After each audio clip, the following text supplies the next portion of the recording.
居然有日本人不认识安倍晴明的吗？还真的有。风九是个除了敌人脑袋什么都不在乎的战争疯子。阴阳四是和尚吗？大阴阳师安倍晴明遭受了人生中的重大打击，他同样也是在某天突然来到了那条神秘走廊，遇上了此，然后就被门吸到了异世界。他很快就领悟了自己的使命，那就是打倒废弃物。吉尔德莱和贞德就是废弃物。问起贞德的情况，风九表示自己把人扔井里打晕了。众人跑过去一看，贞德果不其然已经逃走了。晴明急了，质问风九为什么没有把贞德杀掉，对方可是废弃物啊！风九不听，杀女人是武士的耻辱，他们不是子的妻子，而是有着自己行为准则的人。晴明见识到了平安时代所没有的武士，但是废弃物是不得不杀的，哪怕是女人和孩子。他们赶来这里的路上被黑王的追击队追杀，西比俄不小心掉出车厢和他们分散，追击太猛导致他们无法返回搜索。而在那之后，西比俄死对头的汉尼拔精神就不太正常了，似乎是老年痴呆，整个人也迅速的衰老下去。至于西比俄，万幸没落入黑王之手，而是在茂密的丛林中迷了路。一阵猪突猛进之后，西比俄震惊地发现了一架隐藏在森林中的战斗机，刚一靠近就被众多持枪的狼人围攻。菅野直坐着狼人台的轿子骂骂咧咧走了过来，追击后他反而在当地混得风生水起。一看西比俄西方人的长相，菅野直以为他是英法或者美国人，骂骂咧咧的一顿贴脸输出。然而西比俄一个字也听不懂，蛮族就是蛮族，就连全世界的通用语伟大的拉丁语都会说，但是应该知道他们祖国的名字吧？于是西比俄字正腔圆地吐出罗马两个字。然而两人完全不是一个年代，古罗马时期罗马的名声确实让世界震荡。然而在刚经历这二战，菅野直眼里，罗马、意大利这不轴心国吗？哎呀，是同盟的，没事了。两人就此达成了诡异的共识。但又一想到意大利投降背刺德国，菅野直不上去，对着西比俄一顿拳打脚踢，轴心同盟破裂，可喜可贺。手里只有一把旧式火枪的信长见识到了虎豹小霸王的加特林机枪，羡慕的直流口水。战争里有这玩意儿，不就天下无敌了吗？然而弹药已经在逃亡的路上全用光了，这东西就是一堆废铁。秦明也表示复刻实在太困难，凭借这个世界的炼金术是做不出来的。再说他们连发生爆炸的火药都不清楚。信长表示火药现在已经可以制作了，剩下的就是激发的雷管。秦明也无计可施，他是阴阳师和符咒师，而这个是药学和炼金术的领域。十月机关的人根据奥米尔的请求送来了一整车的硫磺，这下火药的原材料全部齐全。秦明只觉得信长实在太危险，他有可能让这个世界改变的太多。漂流者都是活着的人类，他们根据自己的意识在行动着，不像废弃物都遵循着毁灭世界这一统一意志，所以行动完全无法预测。建起奥尔特帝国的国父恐怕也是一位漂流者，最初一定是为了拯救人民而建立起的国家，但是最终的结果却是无尽的战乱。还是说这一点也在子的预料之中？信长要自己组建军队，解放矮人族和奥尔特帝国支配下的所有种族，再与敌对国家联手，从内部蚕食掉奥尔特帝国，量产火药，招兵买马，制作火炮，最后把奥尔特帝国从地图上抹去，联合各个种族，成立多种族的联合国家，让风九成为首领。对内把自治权交给种族自己治理，而军权却由他们来掌握。想要获得军队，只能靠自己成立军阀，这是战胜废弃物的唯一方法。虽然最终可能会导致军阀篡权和自治权假，但也总比被奥尔特或者废弃物消灭的好。信长表示自己决定会建立起一个没有种族纠纷、人民幸福安定的完美国家。秦明不明白为什么信长这么有野心，不自己登上王位。信长之前认为人都是因为利益和恐惧而行动，但是人心却并不是这样，所以他失败了。最初怀疑的亲生儿子为了追随他而战死，他这样的人不能再次成为王。风九没有利益得失，不畏惧恐惧威胁，是天生的王者，但是太笨了，需要他来辅佐。风九就找了疯疯癫癫的汉尼拔。别看老爷子看上去不清醒，但在风九持刀朝他冲来的瞬间，还是锋利的眼神用木棍抵上了风九的眼睛，他的眼神还没有死。晚上，风九召集精灵表示要去拯救矮人族，此话一出，立即引起精灵族的不满。他们和矮人族从一开始就相互敌视，水火不容。在奥尔特消灭其他国家的时候，矮人并没有向他们伸出援手，他们也没有义务去拯救矮人。风九不在乎，反正他一定会去，只要士兵跟来就行。接着径直走了出去，计划全被打乱的信长大骂蠢货。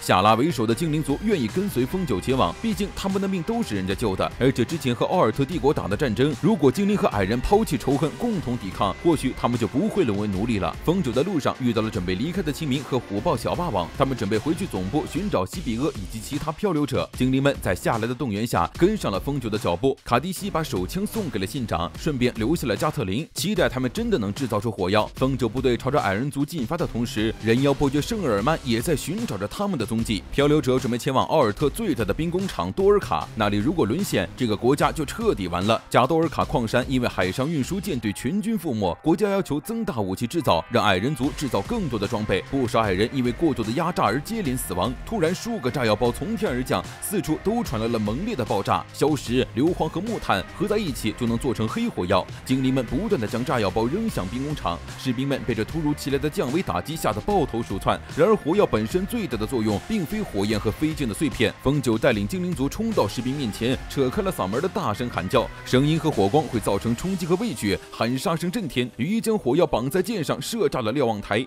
精灵们在混乱士兵之中高喊着制造恐慌。城外的士兵很快丢盔卸甲，乱作一团，消灭了这群杂兵。风九带着精灵准备一鼓作气冲进城内，突然城门自动打开，全身重甲武装的士兵从中走出。面对重装兵要怎么打？奥米尔甩出符咒，数道石壁将追击的重甲兵团团围困。精灵趁机扔出炸药包，无路可逃的重甲兵瞬间全军覆没，居然用防御术将敌人逼到崩溃。不愧是专门为战争而生的男人。发现重装兵崩溃之后，守城官兵立刻关闭城门。这一下如何攻城成了最困难的事。信长头疼之际，一旁吃果子的汉尼拔痴呆老爷子突然叫过他，比划了一个爬升而上的手势。信长瞬间明白了什么，难道这老爷子其实并不痴呆？但随后汉尼拔就嚷嚷着要吃果子，看来还是不清醒。信长用水晶球联系上了奥米尔，让他将石壁符咒与羽翼的剑术结合起来。士兵们以为关闭了城门就万事大吉，他们已经放了狼烟，援军半日就会抵达，到时候里应外合把那些谋反的亚人一锅端了。然而话音刚落，带着符咒的弓箭接连射在墙壁上，石壁膨胀之后，一道宽阔的阶梯瞬间成型。阶梯是很厉害，但现在信长震惊的是能传令的水晶球，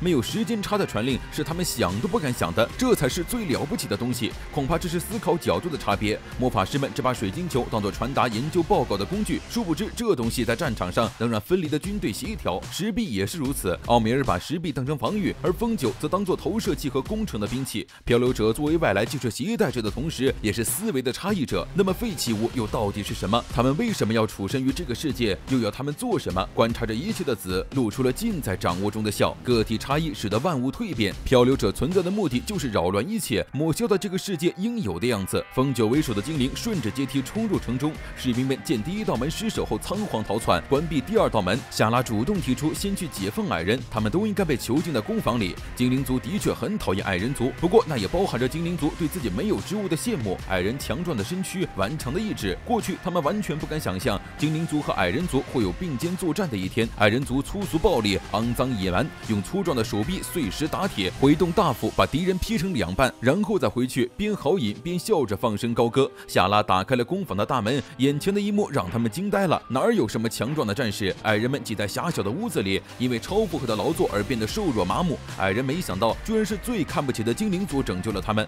但不管是精灵族还是漂流者都无所谓了，他们受够了这样被剥削的地狱，渴望着解放和战斗。风九走了进来，见到矮人族如此消瘦，于是大手一挥，那就先吃饭吧。见城市里升起了炊烟，信长还以为已经打完了，结果一问才知道，风九居然攻城攻了一半，直接原地吃饭了。信长人都傻了，啥？在敌人家门口吃饭？他突然想起了什么，赶紧让奥米尔把食物多加热水做成粥。长期没吃饭的人突然吃到食物，会因为消化不良而死。说到这里，好久没吃过米饭的信长流下了难过的口水。守城的军官见叛军打了一半，突然开始吃饭，也是完全摸不着头脑。风九在下面喊话，让他们赶紧丢掉武器逃跑。矮人族被解放，现在正在吃饭，一旦矮人吃完了饭，就会把矛头对准他们，到时候绝对会死得很惨。打开城门还是去死，只能2选1。士兵们没有退路了，第一道大门被突破，根本没有时间等待援军，等矮人吃饱了就会攻过来，他们绝对会死。再三确定了风九不会杀投降的士兵后，士兵们打开城门，放下武器，齐齐投降。虽说不杀逃兵，但风九还是叫出了指挥官，要求他为城池沦陷而切腹谢罪，